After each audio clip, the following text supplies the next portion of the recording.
A security team discovers that developers have deployed several undocumented API endpoints directly to production that were never registered with the API gateway or included in the official API inventory. Which risk does this represent, and what architectural control addresses it? A. A DDoS attack, addressed by rate limiting alone. B. A BGP hijack, addressed by RPKI. C. Shadow APIs, addressed by automated API discovery and mandatory registration through the API gateway. D. A supply chain attack, addressed by SBOM generation alone.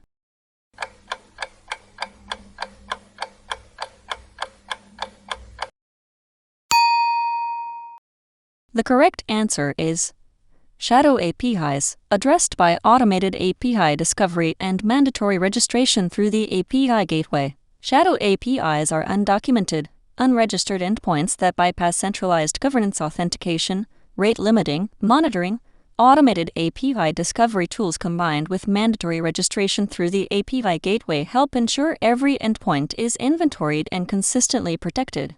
A logging engineer notices that a malicious user submitted a username containing embedded newline characters and fake log entries, attempting to inject fabricated log lines that could mislead an investigator reviewing the logs later. Which vulnerability is this, and what mitigates it? A. SQL injection, mitigated by parameterized queries. B. Cross-site scripting, mitigated by output encoding in HTML context. C. Log injection, mitigated by sanitizing or encoding user-supplied inputs such as strip and escaping newline characters before writing it to log files. D. SSRF, mitigated by allow listing.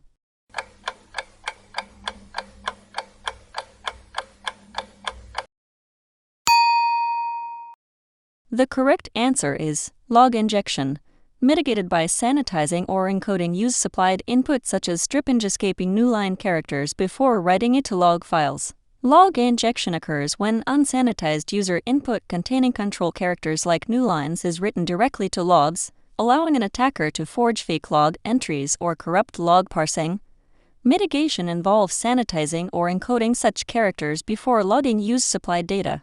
An OT security team must patch vulnerable engineering workstations, but cannot apply patches during production hours due to safety and availability requirements. Which architectural approach best balances security and operational constraints? A. Patching immediately regardless of production impact. B. Never patching OT systems under any circumstances. C. Disabling all network segmentation to simplify future patch delivery. D. Defining scheduled maintenance windows for patch deployment, combined with compensating network segmentation controls in the interim.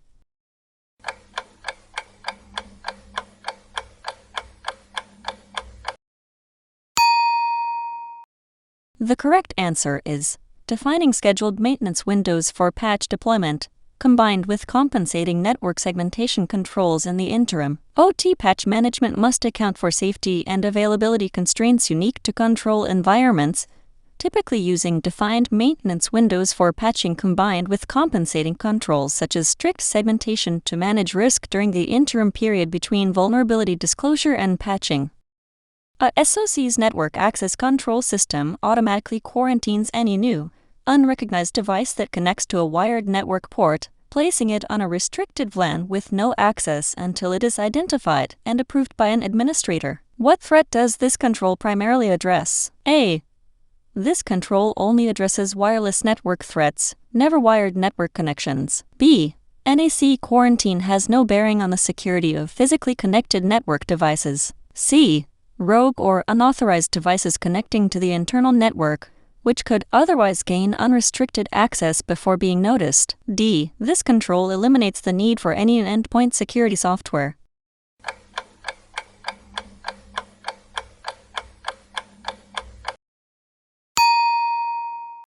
The correct answer is rogue or unauthorized devices connecting to the internal network, which could otherwise gain unrestricted access before being noticed. Automatically quarantining any new, unrecognized device connecting to a wired network port onto a restrictive LAN prevents rogue or unauthorized devices from gaining unrestricted network access before an administrator has a chance to identify and approve them, closing a common gap where physical network access such as through an unattended conference room jack could otherwise be trivially abused.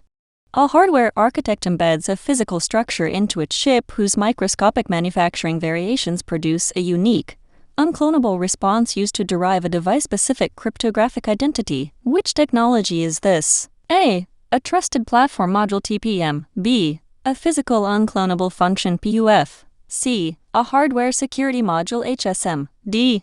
A data diode.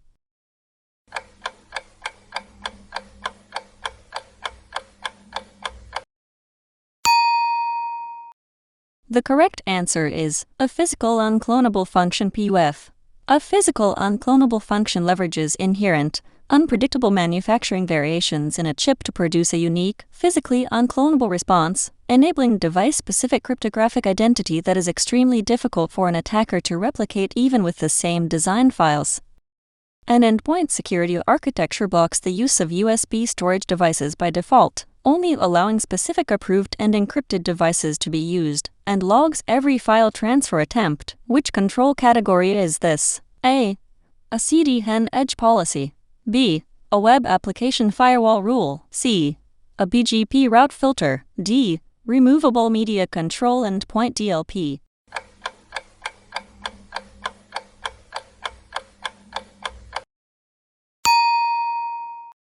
The correct answer is Removable Media Control Endpoint DLP. Removable media controls, a component of Endpoint DLP, restrict USB and other removable storage device usage to approved, often encrypted devices and log file transfer attempts, reducing the risk of data exfiltration or malware introduction via physical media.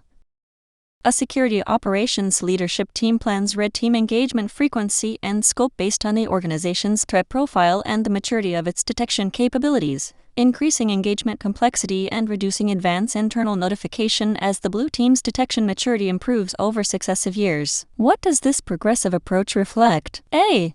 Red team engagements should always use the exact same scope and difficulty regardless of the organization's detection maturity. B. Increasing engagement realism has no relationship to the blue team's actual skill development. C. Red team engagement frequency should decrease as detection maturity improves, since testing becomes unnecessary. D. Scaling the difficulty and realism of adversary simulation to match and continue challenging the defending team's growing detection and response maturity over time.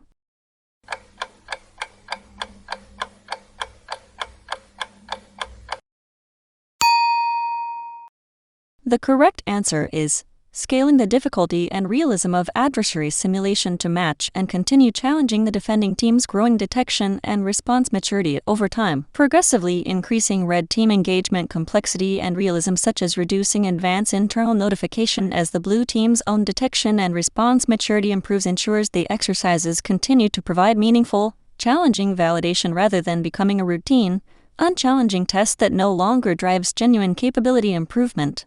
A cloud engineer hardens an EC2 instance's metadata service configuration by requiring session-oriented tokens for metadata requests, specifically to mitigate SSRF vulnerabilities that could otherwise be used to steal instance credentials from the metadata endpoint. Which mechanism is this? A.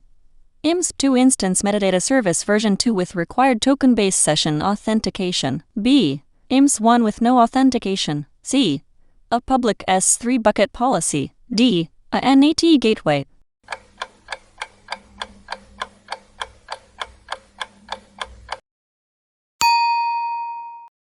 The correct answer is IMS2 Instance Metadata Service version 2 with required token-based session authentication. IMS2 requires a session token obtained via a put request with a custom header, which most SSRF vulnerabilities cannot easily perform before metadata can be retrieved, specifically hardening the metadata service against the common SSRF credential theft attack pattern that plagued IMS1.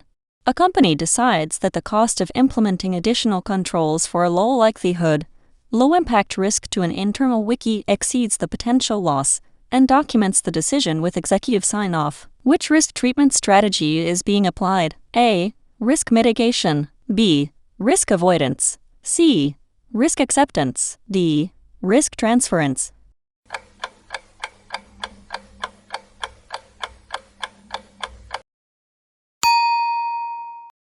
The correct answer is risk acceptance. Risk acceptance is the formal, Document a decision to take no further action on a risk because the cost of treatment outweighs the potential impact, typically requiring sign-off from an appropriate level of management. A third-party risk program classifies vendors into tiers based on the sensitivity of data they access and the criticality of the service they provide, applying more rigorous assessment to higher tiers. Which practice is this? A. Vendor offboarding. B. Fourth-party risk mapping. C. Contract indemnification. D. Vendor tiering risk-based segmentation.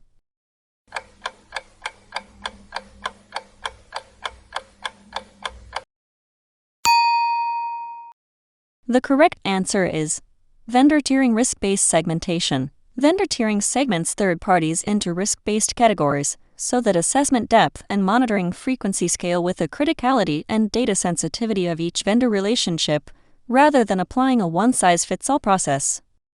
A company is comparing data center facilities and wants the one providing the highest level of fault tolerance and redundancy, including 2N1 redundant capacity components and guaranteed uptime, under an industry-recognized data center classification standard. Which classification level should it look for? A. Uptime Institute Tier I. B. Uptime Institute Tier Roman II. C. There is no industry standard for data center tiers. D. Uptime Institute Tier Roman IV.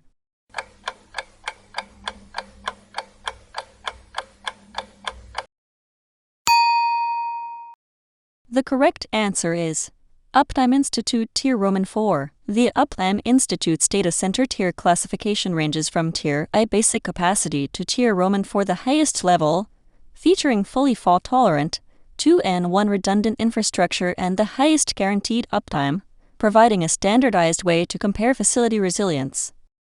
An organization maintains a documented, pre-tested emergency change process specifically for deploying an out-of-band patch for a critical actively exploited vulnerability, bypassing the normal weeks-long change management cycle. Why is a separate emergency process necessary rather than relying solely on the standard change process? A. Emergency patches never require any testing or approval of any kind. B. The standard change process is always fast enough for any vulnerability, regardless of severity. C. The urgency of an actively exploited critical vulnerability requires much faster remediation than the standard change cycle allows, while still preserving essential controls like testing and approval, just compressed. D. Emergency change processes eliminate the need for any documentation.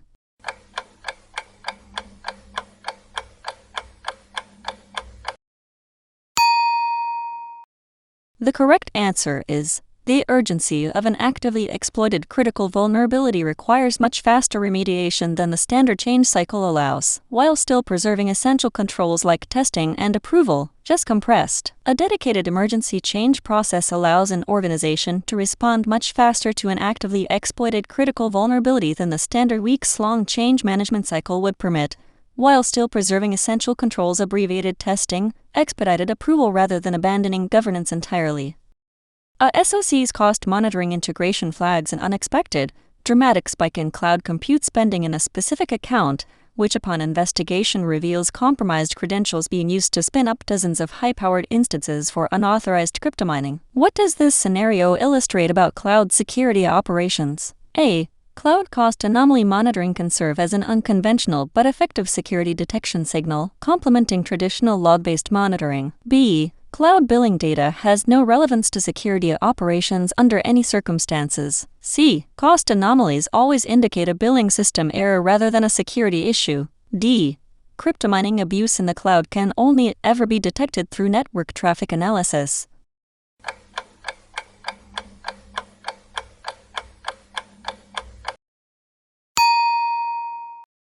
The correct answer is cloud cost anomaly monitoring can serve as an unconventional but effective security detection signal, complementing traditional log-based monitoring. Unexpected cloud cost spikes can serve as a valuable, sometimes faster, detection signal for certain types of cloud compromise, particularly resource abuse scenarios like crypto mining, illustrating how security operations increasingly benefit from integrating unconventional data sources like billing and cost anomaly monitoring alongside traditional log-based detection.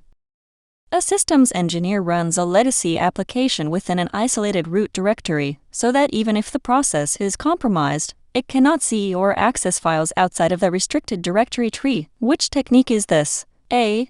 A stack canary. B. Assler. C. A root jail. D. A hardware root of trust.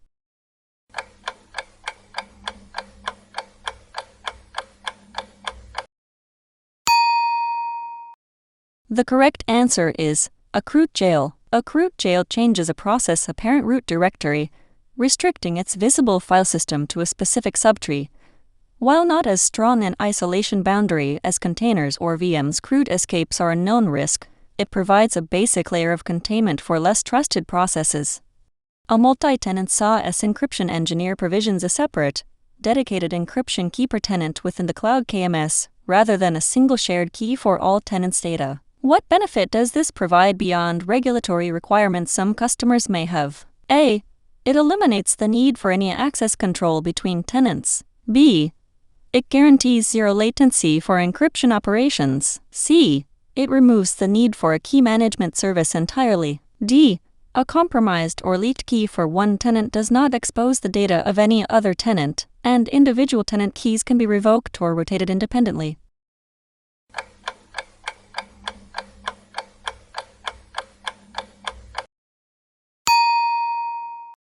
The correct answer is a compromised or leaked key for one tenant does not expose the data of any other tenant, and individual tenant keys can be revoked or rotated independently. Provisioning per tenant encryption keys ensures that the compromise or leak of a single tenant's key does not expose any other tenant's data, and allows individual tenant keys to be revoked, rotated, or destroyed independently, useful for tenant offboarding, providing much stronger isolation than a single shared key across all tenants. A Windows systems engineer enables Credential Guard, which uses virtualization-based security to isolate the LSAS process secrets in a protected memory region inaccessible even to an administrator on the host OS. What attack does this specifically mitigate? A. SQL injection against the local SM database. B. Credential dumping tools such as Mimikatz extracting cached credentials and hashes from LSAS memory. C. Cross-site scripting in a local web application. D. A SYN flood against the local machine.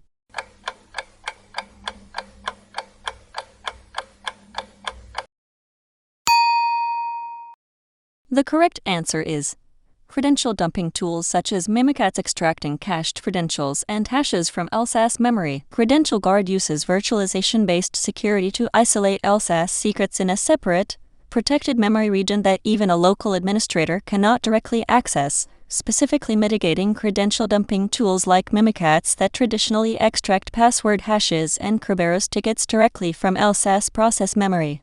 A SOC analyst documents not just what actions were taken during an incident, but also the reasoning behind key decisions such as why a particular containment approach was chosen over an alternative. In the incident record, why is documenting the reasoning, not just the actions, operationally valuable? A. Documenting reasoning has no additional value beyond simply recording the actions taken. B. This level of documentation is only useful for legal proceedings, never for internal process improvement. C. Recording reasoning behind decisions is purely a compliance requirement with no practical operational benefit. D.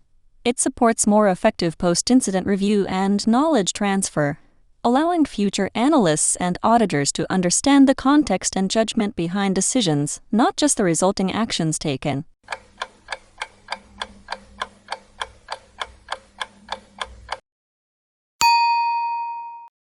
The correct answer is it supports more effective post-incident review and knowledge transfer, allowing future analysts and auditors to understand the context and judgment behind decisions, not just the resulting actions taken. Documenting the reasoning behind key incident response decisions, not just the resulting actions, supports much more effective post-incident review, evaluating whether the reasoning itself was sound, not just whether the action worked, and knowledge transfer to future analysts who can learn from the judgment applied, not merely replicate a list of steps without understanding the context.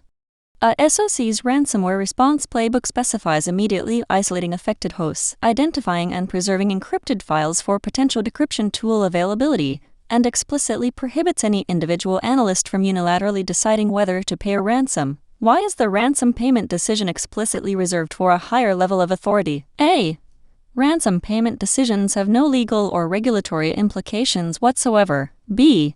Analysts are always authorized to pay any ransom amount without any approval. C. Ransom payment decisions involve significant legal, financial, regulatory, and ethical considerations, including potential sanctions violations that require executive and legal involvement, not a unilateral technical decision. D. This restriction exists only for cosmetic policy reasons with no substantive purpose.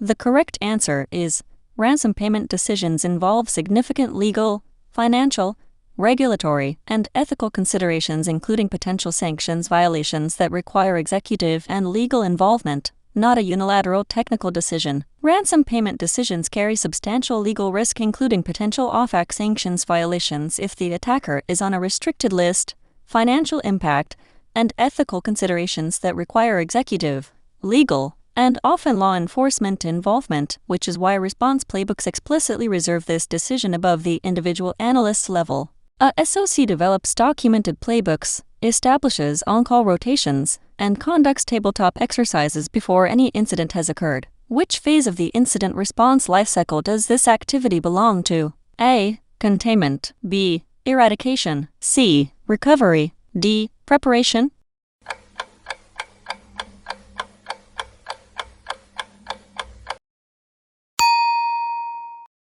The correct answer is preparation. The preparation phase encompasses all proactive readiness activities performed before an incident occurs: playbook development, tooling, training, and tabletop exercises establishing the foundation that determines how effectively the team can respond when a real incident happens.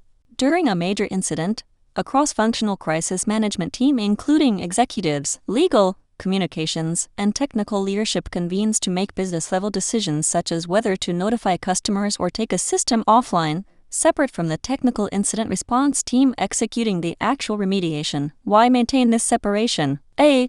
It allows technical responders to focus on remediation while business, legal, and communication decisions are made by those with the appropriate authority and expertise for those specific decisions. B. The two teams should always be the exact same group of people with no distinction. C.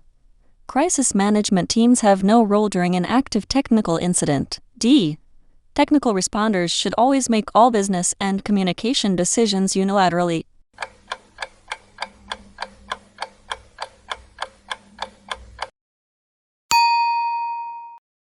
The correct answer is it allows technical responders to focus on remediation while business, legal, and communication decisions are made by those with the appropriate authority and expertise for those specific decisions. Separating the technical incident response team focused on remediation from the crisis management team handling business, legal, and communication decisions allows each group to focus on decisions within their expertise and authority, preventing technical responders from being pulled away from remediation work while also ensuring business-critical decisions get appropriate executive and legal input.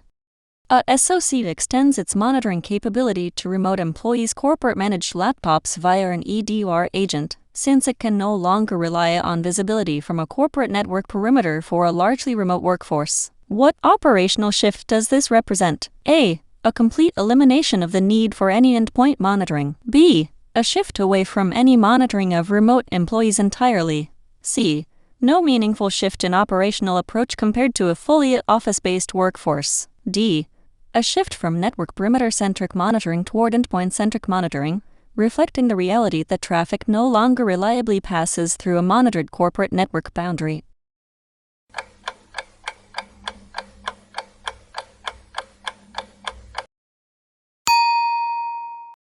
The correct answer is a shift from network perimeter-centric monitoring toward endpoint-centric monitoring, reflecting the reality that traffic no longer reliably passes through a monitored corporate network boundary. As workforces become more remote, security operations must shift emphasis from network perimeter-centric monitoring, which assumed most traffic passed through a monitored corporate boundary, toward endpoint-centric monitoring via EDR agents installed directly on managed devices, since remote employee traffic often no longer traverses any corporate network choke point at all. A SaaS provider hosting data for hundreds of customers on shared infrastructure must ensure that customer can never access customer BS data, even in the event of an application layer bug. Which architecture principle is most critical here? A. Strong multi-tenant data isolation, enforced at multiple layers application, database, and infrastructure. B. A single shared database table with no tenant identifier. C. Relying solely on client-side JavaScript validation. D. Disabling logging to improve performance.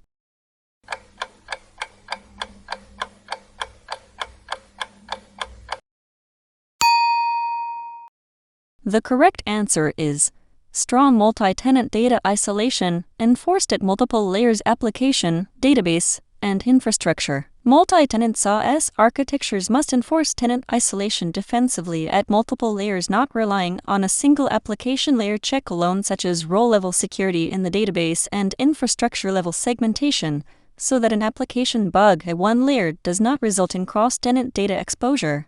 An IT operations team coordinates a monthly patching cycle timed shortly after the vendor's regular scheduled patch release, with critical, actively exploited vulnerabilities handled through a separate expedited emergency process rather than waiting for the next scheduled cycle. What does this two-track approach balance? A. There is no meaningful distinction between routine and emergency patching in practice. B.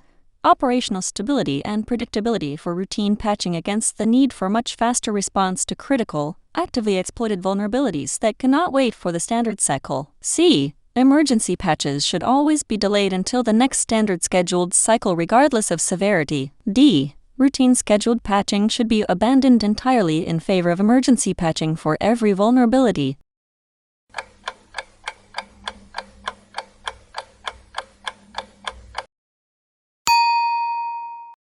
The correct answer is operational stability and predictability for routine patching against the need for much faster response to critical, actively exploited vulnerabilities that cannot wait for the standard cycle. A two-track patching approach balances the operational stability and predictability benefits of a regular scheduled cycle, allowing proper testing and change management against the urgent need for much faster response when a critical, actively exploited vulnerability is disclosed, which cannot safely wait for the next standard cycle. A SOC's operational response to a detected malicious macro embedded in an Office document that a user opened, which then launched a hidden PowerShell process, includes immediately isolating the host and reviewing what the PowerShell process subsequently did. Which MITRE-ACT tactic does the macro's initial code execution represent? A. Initial access. B. Execution. C. Persistence. D. Exfiltration.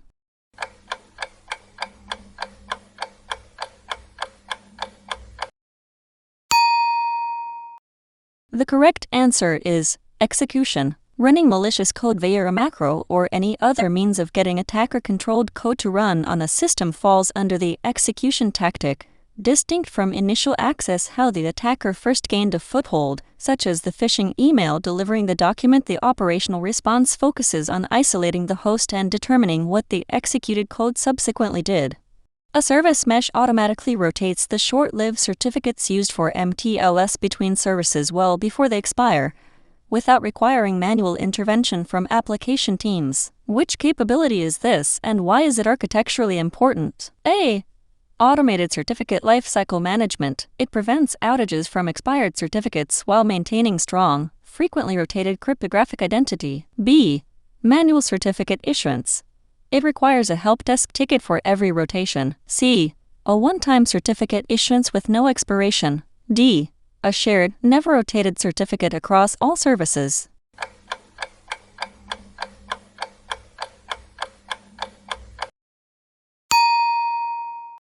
The correct answer is automated certificate lifecycle management. It prevents outages from expired certificates while maintaining strong, frequently rotated cryptographic identity. Automated certificate lifecycle management, such as via Cert Manager in Kubernetes or a service mesh built in CA, prevents outages caused by expired certificates while enabling much shorter certificate lifetimes than manual processes could sustain, improving both reliability and security posture.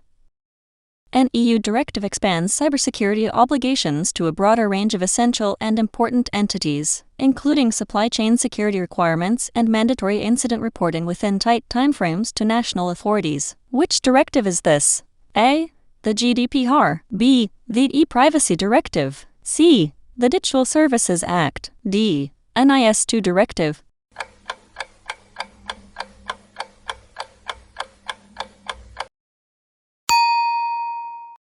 The correct answer is NIS2 Directive. The NIS2 Directive significantly expands the scope of EU cybersecurity regulation to cover more sectors and entity types, imposing stricter risk management, supply chain security, and incident reporting obligations, including reporting significant incidents within 24 hours early warning of becoming aware. A firewall engineer notes that a stateful firewall automatically permits return traffic for an established outbound connection without requiring a separate explicit rule, unlike a stateless packet filter. What underlying mechanism enables this? A. A state table tracking active connections and their associated attributes. B. A static access control list with no memory of prior packets. C. DNS caching. D. BGP route reflection.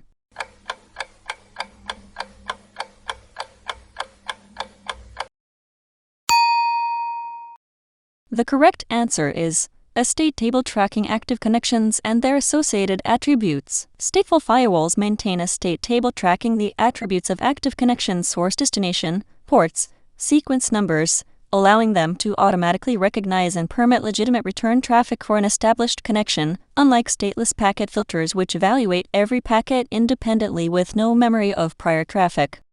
A web application engineer ensures that a state-changing action, such as deleting a resource, can only be triggered via an HTTP post or delete request requiring a valid CSRF token, and never via a simple GET request that could be triggered just by visiting a crafted link or embedded image tag. What principle does this reflect? A. State-changing actions should never be performed via idempotent, side-effect-free HTTP methods like GET, both for correctness and to reduce CSRF exposure. B. GET requests are inherently immune to all forms of attack. C.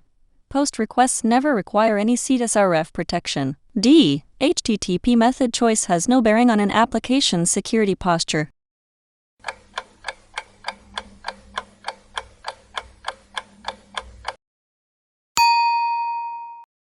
The correct answer is state-changing actions should never be performed via idempotent, side-effect-free HTTP methods like GET, both for correctness and to reduce CSRF exposure. Using GET requests for state-changing actions violates the HTTP specification's semantic expectation that GET is safe and side-effect-free, and also creates a much easier CSRF attack surface, since a GET-triggering CSRF attack can be launched just by getting a victim to load a URL such as via an image tag, without needing to forge a post-form submission.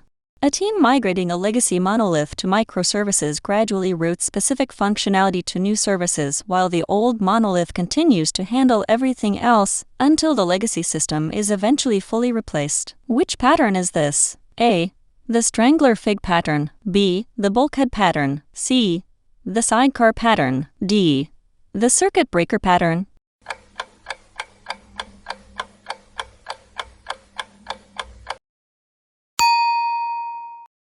The correct answer is the strangler fig pattern. The strangler fig pattern incrementally migrates functionality from a legacy system to a new architecture by routing specific requests to new services while the legacy system continues to serve everything else, reducing the risk of a single high-stakes cutover. An enterprise identity architecture organizes user and computer accounts into a hierarchical structure of forests, domains, and organizational units, applying different trust and security boundaries between them. Which directory technology is being described? A. A flat LDAP directory with no hierarchy. B. A single OAuth authorization server. C. A CDMDB. D. Active Directory AD Forest Domain Architecture.